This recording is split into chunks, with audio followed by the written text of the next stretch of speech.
आदाब। पूर्व बार प्रेसिडेंट और कांग्रेस के legal think tank senior advocate BS लाथिया आज हमारे बीच में नहीं हैं और आपको ठीक तरीके से याद होगा यही वो जगह है जिस जगह पर बैठकर मैं उनसे अक्सर बात किया करता था और हर जम्मू कश्मीर के मामले पर उनकी राय बाकी तमाम लोगों से हटके हुआ करती थी। आज वो हमारे बीच में नहीं हैं, लेकिन ठीक उसी जगह पर उनकी सुपुत्री एडवोकेट मीनाक्षी सलाथिया मेरे साथ हैं। इंग्लैंड में थी जब इन्हें ये मालूम पड़ा कि वो शफीक बाप जिसने पूरी ज़िंदगी इन्हें कभी धूप नहीं लगने दी, उनका साया इनके सर के ऊपर से हट गया है, तो इंग्लैंड से ये अपने पिता की अंतिम यात्रा में शामिल होने के लिए घर पहुंची। उसके बाद से लेकर लगातार लोग आते रहे, बात करते रहे, हम भी इनसे बात करते रहे, लेकिन अब आइए इनसे ये समझते हैं कि इनके पिता के इस दुनिया से जाने के बाद सफ़र कितना मुश्किल है और इनके इरादे क्या हैं। सबसे पहले मीनाक्षी, आपका बहुत बहुत स्वागत। Thank you Junaid. मीनाक्षी, सबसे पहले मैं आपसे ये जानना चाहूँगा कि वो एक शफीक बाप जिसने कभी भी धूप भी आपको लोगों को नहीं लगने दी, आप इंग्लैंड में थी और अचानक आपको ख़बर मिली कि वो अब इस दुनिया में नहीं हैं, आप घर पहुंची। सबसे पहले ये जानना चाहूँगा कि ज़िंदगी में कितना कुछ जो है इंग्लैंड से जम्मू आने के बीच में बदल गया है। कि वहाँ से और यहाँ का बहुत फ़र्क है। वहाँ पे लोग वकालत को एक अलग एक प्रोफेशन मानते हैं। यहाँ पे ये एक रॉयल्टी है, मुझे जो लगता है। जो यहाँ वकालत कर सकता है वो कहीं पे वकालत कर सकता है। इंग्लैंड में एक एग्ज़ाम क्वालिफाई करो, फिर आप वकालत शुरू करो एक चेंबर के साथ, एक सेट रूट है। यहाँ पे ऐसा कोई सेट रूट नहीं। यहाँ पे अनटिल अनलेस कोई आपका गॉडफादर है, किसी की रिकमेंडेशन है या किसी की कोई लेगेसी कंटिन्यू कर रहे हैं, बहुत मुश्किल है एक ऐसे लॉ ग्रेजुएट को ये सोचना कि मैं प्रैक्टिस शुरू करता हूँ, क्योंकि चैलेंजेस बहुत ज़्यादा हैं। बट आई थिंक हम इतनी दूर इस प्रोफेशन में अभी आ चुके हैं जहाँ पे एक brotherhood, sisterhood has been maintained. और मुझे ऐसा लगता है कि हमारे सीनियर्स एक छत्र छाया की तरह सब जूनियर्स को हेल्प करने के लिए हमेशा आगे रहते हैं। जैसे मेरे फादर साहब थे, तो उन्होंने कभी भी किसी भी जूनियर को हेल्प करने के लिए वो पीछे नहीं हटे। और मेरी यही expectation bar association all through out से यही है कि आने वाली जनरेशन जो है उन्हें आपके गाइडेंस की और सपोर्ट की बहुत ज़्यादा ज़रूरत है। और एक एक्सपेक्टेशन मेरी जूनियर से भी है कि प्रोफेशन में जूनियर होना एक एडवांटेज है, क्योंकि आपको सीखने के लिए बहुत कुछ मिलेगा। बट एक बारी प्रोफेशन में आप आगे चले जाएं, एक एक्सपेक्टेशन, एक बेंचमार्क सेट करना लोगों के दिलों में, वो उस उम्मीद पे खरे उतरना एक बहुत बड़ा चैलेंज है।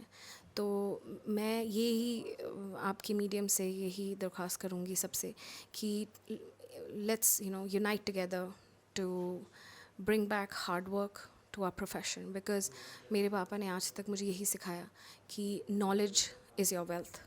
एंड उन्होंने मुझे यही कहा कि हर की पैसा कमाया जा सकता है बेटा, बट एक ऑनेस्ट ऑफिसर की इज़्ज़त और आपकी नॉलेज कोई रिप्लेसमेंट नहीं है।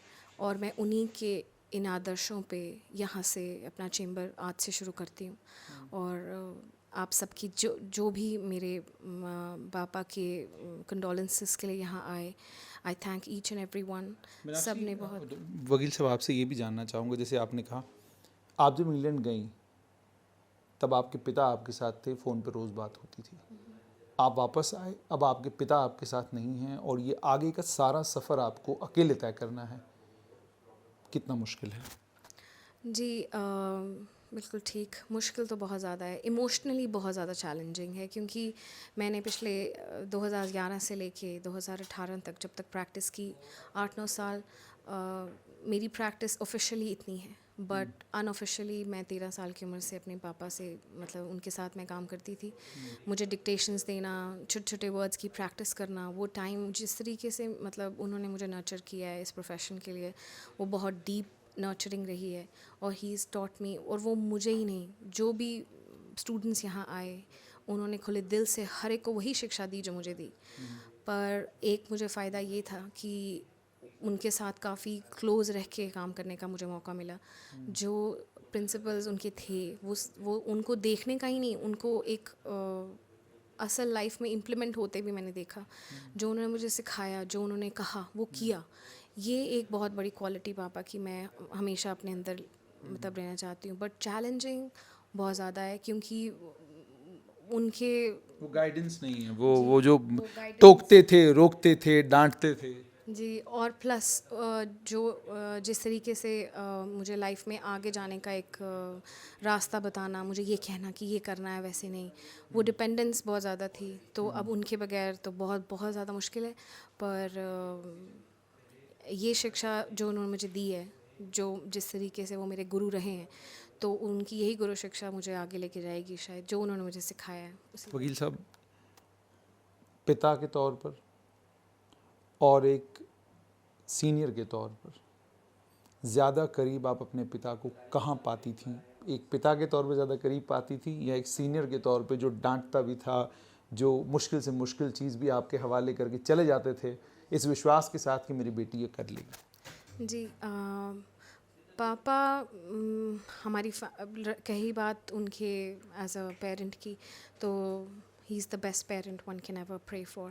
पर as a guru I think मैंने उनके साथ ज़्यादा टाइम स्पेंड किया है, क्योंकि बहुत मुश्किल से हम कभी उन्हें, मेरी फैमिली मिल पाती थी, मेरी माँ, मेरी दादी, मेरी बहन, मेरा भाई, हम बहुत मुश्किल से उनसे पर्सनल टाइम स्पेंड कर पाते थे, और वो भी टाइम स्पेंड कर पाते थे रात के 2 बजे के बाद। So it was very difficult, क्योंकि वो अवेलेबल नहीं होते थे। तो ज़्यादा टाइम मैंने उनके साथ एज अ गुरु स्पेंड किया है, और मैं इसी उससे उनको आगे देखती हूँ। जैसे आपने कहा गुरु के तौर पर, डांटते थे कभी? ज़बरदस्त डांट पड़ी है कभी? बहुत ज़बरदस्त। मुझे तो पापा ने कभी हेजिटेट नहीं किया, और इस बात के गवाह बहुत सारे मेरे my brother lawyers are aware कि कभी भी पापा ने हेजिटेट नहीं किया मुझे ये कहने के लिए कि मैं गलत हूँ या नहीं, चाहे वो ओपन कॉरिडोर हो कोर्ट का या घर पे। तो बट एक ये उस चीज़ के पीछे छुपा लेसन ये था कि बहुत ज़्यादा रेजिलियंस क्रिएट हुआ मेरे अंदर, which is a very important asset. मुझे ऐसा लगता है आगे चलने के लिए मेरे लिए वो बहुत बहुत लेकिन बहुत आपने बात छुपा दी, डांटा कब था? आई रिमेंबर वंस, जो आज it's an honor that she's been elevated to the bench. Justice Sindhu was standing, I mean मैं उनके आगे खड़ी थी, तो कोई कॉज लिस्ट में मैंने गलत नंबर देख लिया, तो वो डालने शुरू हो गए, क्योंकि उन्हें रेडी होके फटाफट आना पड़ा। तो नंबर 1 सेकेंड लिस्ट का सप्लीमेंट्री मैंने उन्हें कह दिया कि फर्स्ट लिस्ट का फर्स्ट सप्लीमेंट्री है।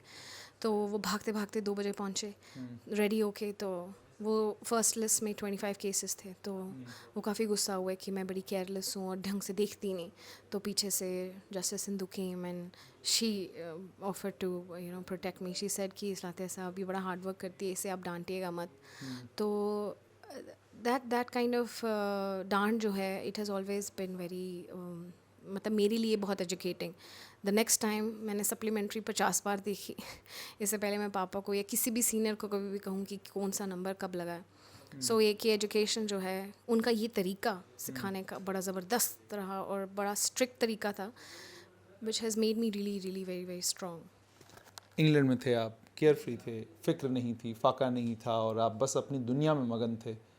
क्या लगन थी, क्या करना चाहते थे इंग्लैंड में, और कितना वक्त अब अभी आपने लगाना था, और जम्मू आने का इरादा था भी या बिल्कुल कोई इरादा नहीं था, अचानक ही आना पड़ा? जी, जब तक तो पापा हमारे साथ थे तब तक प्लान्स बहुत डिफरेंट थे। पर उन्होंने मुझे एक चीज़ ज़िंदगी में ज़रूर सिखाई कि कभी भी कोई भी जो डिसीजन है वो एक इमोशनल डिसीजन नहीं होना चाहिए। Think before you act. और उनके जाने से पहले जो प्लान्स थे और आज जो प्लान्स हैं वो भी उन्हीं की देन है। और मुझे ऐसा लगता है कि this is the right platform for me कि मैं उनकी लेगेसी आगे बढ़ाऊँ। और अभी मेरे माइंड पे सिर्फ यही है, जो पहले था वो हालात के साथ बदल चुका है। और आज मेरे लिए बहुत बड़ा चैलेंज जो है वो उनकी लेगेसी कंटिन्यू करने का है, and I think that I can do it. Salathia साहब की ये खूबी जो सभी लोग उस खूबी की वजह से सलाथिया साहब की और ज़्यादा इज्जत करते थे, और ज़्यादा मान और सम्मान देते थे उनको। बेबाकी बात कहनी है तो डंके की चोट पे कहनी है, कह दी, किसी को बुरी लगी अच्छी लगी, हमने तो अपनी बात कह देनी है। लेकिन सुपुत्री जो है उनका क्या स्वभाव है, क्या आप भी डंके की चोट पे बात करने का हुनर रखती हैं, या आपका जो वकालत करने का तरीका होगा वो अपने पिता से बिल्कुल मुख्तलिफ होगा? जैसे अभी आप खामोशी लग रही हैं, तो इसे खामोशी के साथ ही वकालत करेंगी? आज पापा को गुज़रे सिर्फ 18 दिन हुए, तो ये खामोशी शायद उस गम की है। पर रही बात आगे वकालत कंटिन्यू करने की और टू कॉल अ स्पेड, सो ये मेरी ज़िंदगी में एक ऐसा प्रिंसिपल, ऐसा एक आदर्श पापा सिखा गए हैं कि डरना कभी किसी से नहीं बेटा, और जो भी बात कहनी एक असर्शन के साथ, बी असर्टिव। वो मुझे कहते थे बी असर्टिव, इसका मतलब है कि मुझे अपनी बात में दम रखना पड़ेगा, और इस बात से मैं कभी पीछे नहीं हटूंगी। और आई थिंक जो भी उनके साथ आज तक जुड़े हैं उन सब का कहते हैं कि वो सब एक एक गुण सबको दे गए, शायद हमें भी ये गुण दे गए हैं कि अपनी बात को कहने का दम रखना, एक हिम्मत देना, वो हमेशा से मुझे वो मतलब देते थे और आज भी देते हैं, अपने जाने के गुजरने के बाद भी मुझे देते हैं। मुझे ऐसा लगता है कि जो मेरी स्ट्रेंथ है इज़ कमिंग फ्रॉम हिम। और डंके की चोट पे बात कहना और वकालत का स्टाइल, मैंने जो भी सीखा है मेरे एक ही गुरु रहे हैं, और आई थिंक मेरा काम करने का तरीका बिल्कुल उनके जैसा है। बाकी उनका लाइफस्टाइल और मेरे लाइफस्टाइल, उनके कमिटमेंट और मेरे commitment, I will try my level best कि जैसे पापा अपनी कमिटमेंट रखते थे बार और उन सब के साथ, तो मेरी भी वही रहे, क्योंकि after all we are soldiers of the बार।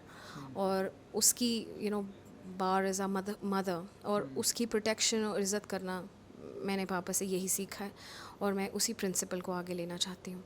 जैसे आपने कहा बार की जो अहमियत है वो आपकी नज़रों में भी उतनी ही है जितनी आपके पिता की नज़रों में थी। सोशल मीडिया का इस्तेमाल बहुत उम्र के एक ऐसे दौर में उन्होंने सीखा जिस दौर में अक्सर लोग कहते हैं जी अब कोई क्या कहते हैं कर्म धर्म की बातें की जाएं, अब कहाँ ये लेकिन बड़े खूबसूरत तरीके से सोशल मीडिया का इस्तेमाल किया करते थे। अपनी बात को उन्होंने 12 बजे 12:30 बजे रात को लिख देनी, और उसके बाद अगले दिन जो है पूरे शहर में उसी बात पर चर्चा होता था कि जी सलाथिया साहब ने आज ये बात लिखी है।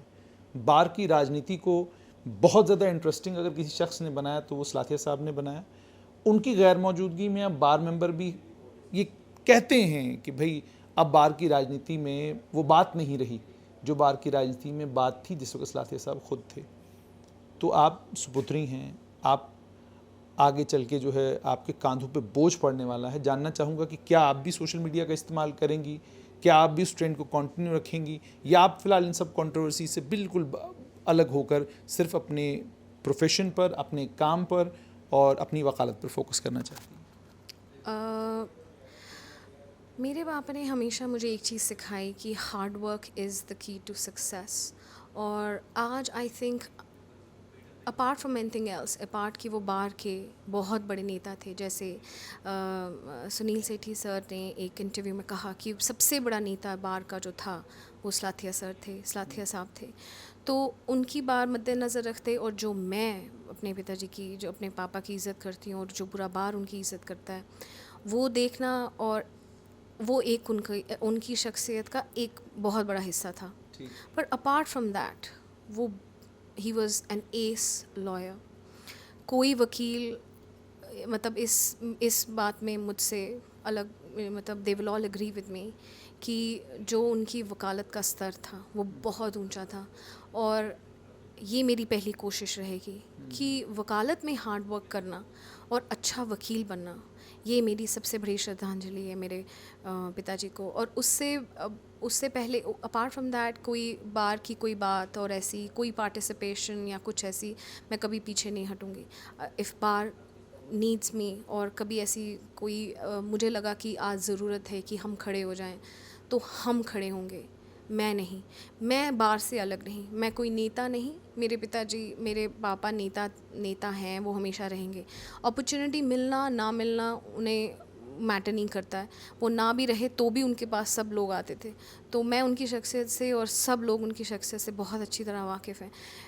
पर मेरा पार्टिसिपेशन बार में कैसा रहेगा वो तो आने वाला वक्त बता सकता है। पर मैं कभी पीछे नहीं हटूँगी, ये गारंटी मैं दे सकती हूँ आज। आप पीछे नहीं हटेंगे। एक और उनकी शख्सियत का बड़ा अहम पहलू ये था कि कोई कोना ऐसा इस स्टेट का नहीं है जिस कोने में सलाथिया साहब नहीं पहुँचे। रात का अंधेरा हो, दिन का उजाला हो, उस शख्स को सिर्फ ये पता चलना चाहिए था कि कहीं उनका कोई साथी, कोई हमदर्द, कोई जानने वाला, कोई पहचानने वाला जो है किसी तकलीफ़ में है, किसी मुश्किल में है, उसके किसी करीबी की मौत हुई है, उसके घर में कोई खुशी का मौका है, फ़ौरन पहुंच जाते थे। मुझे भी याद है कि स्ट्रेट लाइन के माध्यम से हमने किसी जगह उनको इनवाइट किया, हमारे किसी कलीग की शादी थी और मैं बड़ा हैरान हो गया कि 1 घंटा वहाँ पर वो इंतज़ार करते रहे। इतनी बड़ी शख्सियत जो 1 घंटा वहाँ इंतज़ार करती रही। तो आपसे जानना चाहूँगा, क्या मुमकिन हो पाएगा पिताजी के इन कदमों पर चलना? मुझे लगता है कि बहुत टफ़ है ये, लेकिन क्या आप कर पाएंगी? क्योंकि आप एक तो लड़की हैं और ये जिस समाज में हम लोग हैं, इस समाज में क्या ये सब चीज़ें करना मुमकिन है? वकालत में वकील का कोई जेंडर नहीं कि लड़की है या वो लड़का है या कुछ भी। और इसीलिए शायद मैं इतनी निपुणता से आगे बढ़ी। जो पापा ने मुझे सिखाया, उन्होंने कभी मुझे लड़की या लड़का होने का फ़र्क नहीं, उन्होंने हमेशा मुझे बस कहा आगे बढ़ो और हार्ड वर्क करो, मैं आपके साथ खड़ा हूँ। तो रही बात उनकी उसकी, तो मुझे ये इम्पेचस जो पुश था वो पापा से ज़रूर मिला और मेरे भाई को भी सेम। और कोई भी बच्चे यहाँ आए उनको भी सेम, मतलब ही वॉज़ इक्वल। कोई बायसनेस नहीं थी उनके मन में कि ये मेरी बेटी है तो मैं इसको सपोर्ट करूँगा, कभी भी नहीं। इनफैक्ट मेरे ब्रदर को गवर्नमेंट असाइनमेंट मिला और ही रिज़ाइंड इमीडिएटली बिकॉज इस तरीके की बातें सुनना किसी से, तो it was very difficult for him to take that blame कि अपने बच्चों के लिए वो कुछ करना चाहते हैं या कुछ नहीं करना चाहते। उनकी ब्रेन में बायसनेस कभी थी ही नहीं और कभी उन्होंने किसी को ये मौका नहीं दिया कि वो पापा को बायस बोलें। तो एक ये उनकी इमेज मेंटेन करना और दूसरा हर जगह पहुंचना, हर किसी के दुख और सुख में शामिल होना और इतनी बड़ी मतलब सोशल सर्कल को चलाना। तो ये चैलेंजेस जो हैं ये मुझे भी फेस करने पड़ेंगे एज अ वकील की कोई अगर बट कहीं कुछ भी ऐसा मैंने कभी सुना और जहाँ मैं जा सकी जितनी मेरी मतलब हुई हिम्मत मैं ज़रूर जाऊँगी। और ये चीज़ क्योंकि ये चीज़ पापा हमें सिखा गए हैं तो उन चीज़ों को करना मुश्किल नहीं है, बिल्कुल मुश्किल नहीं है क्योंकि we all are one family. मुझे ऐसा लगता है कोई भी भाई, अगर कोई कठुआ में कोई ऐसा भाई है जिन्हें ज़रूरत है कि वो कुछ ऐसा डोमेस्टिक वायलेंस या कोई ऐसा केस करना चाहते हैं और वो किसी को अप्रोच कर रहे हैं हमारे जम्मू में, तो यहाँ से उठ के जाना हमारे लिए डिफ़िकल्ट नहीं होना चाहिए और मेरे लिए भी खासकर ऐसा कुछ भी डिफ़िकल्टी नहीं आनी चाहिए। मैं आई प्रे टू गॉड कि कभी ऐसी कोई अपॉर्चुनिटी मुझे मिले और मैं ना जाऊँ, ऐसा मेरे साथ ना हो। मेरी कोशिश वही रहेगी जो मेरे पापा की कोशिश थी और सेम शिद्दत से करना काम, वही वो एक ही चीज़ सिखा गए और मैं ज़रूर उसी शिद्दत से जो भी हो बन पाएगा ज़रूर करूँगी। जैसे आपने कहा कि आप ज़रूर करेंगे, गुड़ा सलाथिया हो, आपका अपना घर है, आपके अपने जितने भी रिश्तेदार हैं, जान पहचान वाले लोग हैं, सलाथिया साहब का जिनके ऊपर भी हाथ था या जो भी लोग ये समझते थे कि सलाथिया साहब हैं, हमारी कोई ग्रीवेंस है, हमारी कोई परेशानी है, हमारी कोई दिक्कत है, इन तमाम मसलों का हल जो है ये सलाथिया साहब के पास है।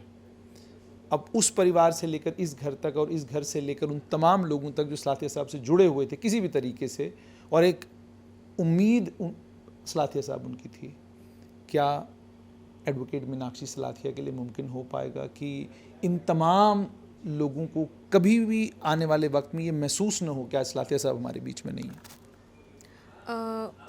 जुनैद भाई, उनकी कमी तो हर किसी को खलेगी और शायद इस उम्र और इस वक्त मतलब ऐसे हालातों में मेरा बनना इतनी जल्दी, इतनी उम्र में आगे जाना मेरा पॉसिबल नहीं है। और पर मेरी कोशिश ये ज़रूर रहेगी कि जहाँ जहाँ वो और ऐसा नहीं है कि वो किन्हीं के दोस्त थे और किन्हीं के नहीं। आज मुझे किसी वकील ने आके कभी ये नहीं कहा। आज कल रात को एडवोकेट पंकज आए हुए थे और उन्होंने एडवोकेट विशाल, और उन्होंने मुझे यही कहा कि मीनाक्षी मैम, मुझे कभी ये नहीं लगा कि वो शायद वो हमसे इतने सीनियर हैं। कभी हमारे टेबल पे बैठना और कहना चलो चाय पीते हैं और खाना खाते हैं और इकट्ठे खाना खाना, कहते ये चीज़ें हमने उनसे सीखी हैं और हमें ये पर्सनल लॉस है।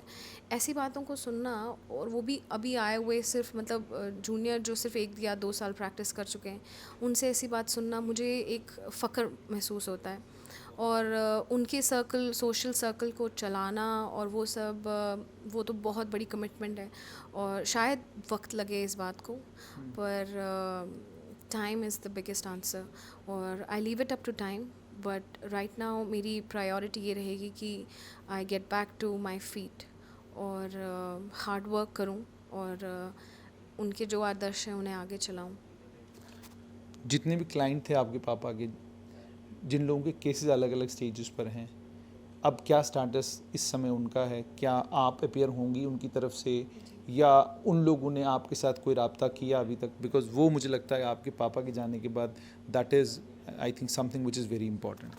जी, सबसे बड़ा चैलेंज इस टाइम मेरे प्रोफेशनल करियर में यही है कि जो क्लाइंट्स, जो पेंडेंसी है हमारे साथ केसेस की, सो उनका आना जाना क्लाइंट्स का डिपेंड करेगा कि वो क्या चाहते हैं, क्योंकि मोक्कल के आगे तो मेरी नहीं चलेगी। जो मेरे साथ रहना चाहता है वो रहेंगे, बट ऐसे केसेस जो हमारे पास पेंडिंग हैं काफ़ी देर से, मेरा वही फोकस रहेगा कि उनके साथ मैं फुल जस्टिस करूं और किसी से कोई गाइडेंस लूं, और अगर मुझे कभी ज़रूरत पड़ी और हार्ड वर्क करूं और अपनी वकालत को आगे चलाऊं। तो मीनाक्षी, जैसे आपने कहा कि आप अपनी वकालत को भी आगे चलाना चाहते हैं, बिल्कुल आखिरी 1-2 क्वेश्चन आपसे। एक तो आपसे ये कि क्या बार की राजनीति में आप पार्टिसिपेट करेंगी, या फ़िलहाल आप अपने आप को बार की राजनीति से बिल्कुल दूर रखना चाहती हैं? क्योंकि 8-9 साल आपको प्रैक्टिस करते हुए हो गए और उसके बाद आप अभी इंग्लैंड गई हैं, वहाँ पर भी आपने पढ़ाई भी की है और उसके बाद वकालत भी की है। तो क्या आपको लगता है कि आप बार की राजनीति के लिए तैयार हैं, या आपको लगता है कि अभी वक्त है, अभी आपको बार की राजनीति में पढ़ने की कोई ज़रूरत नहीं? सच बताऊं जुनैद भाई, अब तो मैंने अभी इस बात के बारे में सोचा नहीं है। इस बात के बारे में ये सोचना कि मुझे इलेक्शंस में जाना है, मुझे राजनीति में घुसना है और ये तरीका वो तरीका, ऐसी इतनी हैवी डीप सोच मैंने अभी तक दी नहीं। बाकी मेरे सीनियर्स यहाँ बैठे हैं, अगर वो कभी कोई ऐसी मेरे से गुंजाइश रखते हैं कि हाँ इसे करना चाहिए और ये सब, क्योंकि बार की इलेक्शंस में पार्टिसिपेट करना और उसकी सियासी बातें जो करना, ये लोग भूल रहे हैं ये कोई सियासत नहीं है। अगर हमारा नुमाइंदा हमें चुनना है तो हम इसलिए चुनेंगे कि वो हमें रिप्रेजेंट करे, ना कि हम उसे बहसें या फिर उनसे कोई शिकायत करें। ये पॉलिटिक्स नहीं, एक ब्रदरहुड है। व्हाट आई सी, जहाँ से मैं देखती हूँ और जो मैंने पापा को हमेशा कहते देखा है कि ये एक ऐसा ब्रदरहुड है जो हमें मेंटेन करना है all through out the state. हमें एक हो के चलना है। वो हमेशा यूनिटी की बात करते थे और मैं भी यूनिटी की ही बात करूँगी। मुझे कोई पॉलिटिक्स नज़र नहीं आती, मुझे कोई इसमें ऐसा गलत नहीं लगता कि अगर कोई मैं खड़ी हो जाऊँ तो गलत होगा, क्योंकि हम सबका एम बार को रिप्रेजेंट करना है, ना कि अपने वेस्टेड इंटरेस्ट के लिए काम करना। जो जिस तरीके के नेता मेरे पापा थे, वही क्वालिटीज़ मैं एक अच्छे नेता में देखना चाहती हूँ, और मेरी भी यही कोशिश रहेगी कि अगर कभी ऐसा मौका कभी मिला तो आगे आना मेरा फ़र्ज़ है। वकील साहब, एक और चीज़ भी है कि अगर बार का इतिहास देखा जाए, बार के इतिहास में महिलाओं को कोई ज़्यादा रोल कभी रहा ही नहीं है। क्या आपको लगता है कि इसकी क्या वजूहात है? पहले तो ये, उसके बाद आपको लगता है कि उस वैक्यूम को फिल करने की अब ज़रूरत है कि महिलाएं भी बढ़ चढ़ कर जो है बार की पॉलिटिक्स में भी हिस्सेदार बने, बार के कामकाज में भी हिस्सेदार बने? पार्टिसिपेशन लड़कियों की बार में और as a women folk I can say कि हमेशा से रही, बट यहाँ पहले ट्रेंड प्रैक्टिस का इतना ज़्यादा नहीं था। I remember talking to Seema Shekhar ma'am long time ago. उन्होंने मुझे बताया कि यहाँ पे वो थी और कुछ चुनिंदा मतलब women used to practice, जो ट्रेंड पहले कम था, वो कुछ भी रीजंस हो सकते हैं. They can be societal pressure, familial pressure, इतना ओपननेस ना होना. बट आज के टाइम में तो लड़कियां बराबर लड़कियों के प्रैक्टिस कर रही हैं. और आई रिमेंबर 2016 इलेक्शंस में there were 698 registered voters as girls. तो आई डोंट थिंक कि वो पीछे हैं या कुछ, पर उनकी पार्टिसिपेशन इन बार इलेक्शंस सिर्फ वोटर के तौर पे पार्टिसिपेट करती हैं. जी, उस मतलब this was like long ago. But आज हर कोई मतलब एक लड़का लड़की इररिस्पेक्टिव पार्टिसिपेट करना चाहता है बार में. और ऐसी कोई रिजर्वेशन आज के टाइम में मुझे नहीं है. पहले हो सकती है, गोइंग बैक 10 years 6 years हो सकती है, बट नॉट रिसेंट. मुझे नहीं लगता, क्योंकि अगर मैं यहाँ खड़ी हूँ और इस प्लेटफॉर्म पे हूँ, तो आई थिंक कि women folk are rubbing shoulders with men. और बार पॉलिटिक्स में उनकी participation, so Sindhu ma'am has been the vice president, Surinder Kaur ma'am has been the vice president. तो इट हैज़ बिन बहुत ज़्यादा रही है, बट इतनी ज़्यादा नहीं रही. And factors can be because it's a very multiple, और ये इंडिविजुअल चॉइस है. अगर कोई नहीं करना चाहता तो वो नहीं करेंगे, और अगर कोई करना चाहता है तो अगर मुझे कोई कहे कि आप पार्टिसिपेट करना चाहती हैं और नहीं करना चाहती हैं, वो मेरी चॉइस है. बट इसमें जी, और वो लड़का लड़की का फ़र्क आई थिंक अब वो इट्स मतलब वो घुल चुका है, अब वो अब नहीं रहा, मुझे नहीं लगता. वकील साहब, बिल्कुल आखिर में क्या ये कह दें हम बिल्कुल ऑन कैमरा दैट अब आप इंग्लैंड नहीं जा रही हैं, बल्कि अब आप अपनी प्रैक्टिस जो है जम्मू में दोबारा शुरू करने वाली हैं, या आपने शुरू कर दी है? जी, सो आज मेरे चेंबर का फर्स्ट डे है. So I have resumed practice and देखते हैं क्या चैलेंजेस आते हैं अलॉन्ग द वे. बहुत बहुत शुक्रिया. तो ये थी पूर्व बार प्रेसिडेंट और सीनियर एडवोकेट BS सलाथिया की सुपुत्री एडवोकेट मीनाक्षी सलाथिया. इरादे जिनके पुख्ता हों, नज़र जिनकी खुदा पर हो, तलातुम खेज मौजों में वो घबराया नहीं करते. मौजें कितनी भी परेशान करने वाली हों, तूफ़ान कितने भी तेज़ हों, अगर आपका इरादा पक्का है तो चिराग नहीं बुझते. हिम्मत और हौसला कामयाबी की सीढ़ी है. और जिस शख्स के कद को मैच करना है एडवोकेट मीनाक्षी सलाथिया, वो शख्स है जो जम्मू के इतिहास का एक अभिन्न और अहम अंग बन चुके हैं. वो आज हमारे बीच में नहीं हैं, लेकिन उनका कंट्रीब्यूशन बार में, उनका कंट्रीब्यूशन जम्मू की राजनीति में, जम्मू के समाज सेवी हलकों में, जम्मू के बाकी समाज अलग अलग जो हलके उनमें उनका कंट्रीब्यूशन जो है वो कभी भी जम्मू का कोई भी आदमी नहीं भुला सकता. तो ये थी एडवोकेट मीनाक्षी सलाथिया. फिर हाजिर होंगे और आप तक ज़रूर पहुंचाएंगे कि जम्मू में क्या कुछ नया हो रहा है. दीजिए इजाज़त. आदा.